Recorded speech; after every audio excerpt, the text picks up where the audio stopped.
Omo, this Davido and Sophia matter just full my FYP o. Abeg if it's in 001 or Team Sophia, reply in the comment section. Today, let's prepare homemade soft bread. Firstly, pour warm water in a bowl.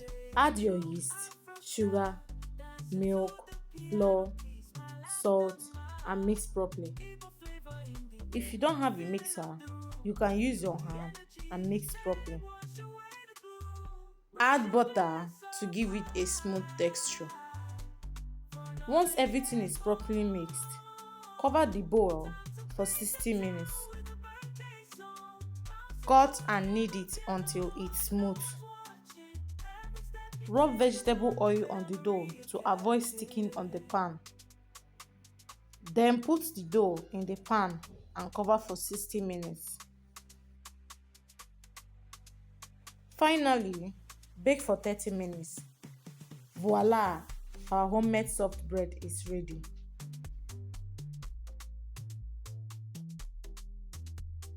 For more recipe, follow, like, share and comment. Bye.